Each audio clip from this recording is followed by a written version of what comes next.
লেপার্ডের আতঙ্কে অঘোষিত বন্ধ চলছে ফালাকাটা ব্লকের ধনিরামপুর 2 অঞ্চলের চাঁদনিকোড়া এলাকার প্রাথমিক বিদ্যালয়ে। পড়ুয়াদের স্কুলে যেতে দিচ্ছেন না অভিভাবকেরা। কালি বাঘের বাচ্চা দেখছি, পাটাবাড়ি থেকে আমার বাড়ির পিছনে গিয়েছে। বেশি বেশি বড় হবে না, মিডিয়াম আর কি। কুকুরের বাচ্চা থেকে অল্প একটু বড় হবে। হ্যাঁ ছিল আর কি ছিল, মানুষগুলো ছিল, মানুষগুলো পিটাপিটি করতেছে। শুধু পড়ুয়ারা নয়, এলাকার বাসিন্দারা তেমন বাড়ি থেকে বেরোচ্ছেন না। লেপার্ডের পরিবার রয়েছে এলাকায়। প্রতিদিন সকাল হলেই বুনো জন্তুর হাল হকিকত জানতে এলাকায় আসছেন নানা প্রান্তের মানুষ। স্কুল খুলে গেলেও লেপার্ডের আতঙ্কে পড়ুয়া শূন্য বিদ্যালয়।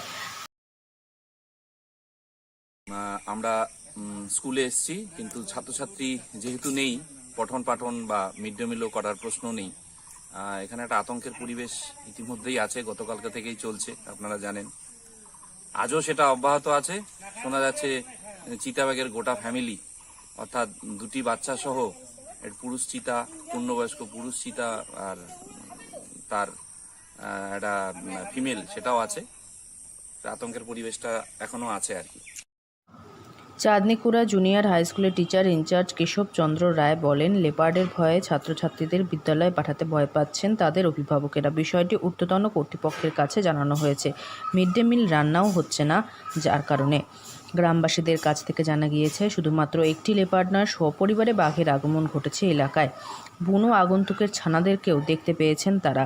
গ্রামের বাসিন্দা দীপা রায় বলেন, পাটক্ষেত থেকে উঠে বাঘের 2টি বাচ্চাকে খেলতে দেখেছেন তারা।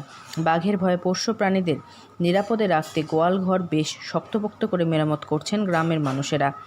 বাঘের বাচ্চার দেখা পাওয়ার পরে এলাকাবাসীরা বুঝে গিয়েছেন লেপার্ড আশেপাশেই ঘাঁটি ঘিরে রয়েছে। আলিপুরদুয়ার থেকে অনন্যাদের রিপোর্ট, লোকাল 18 বাংলা।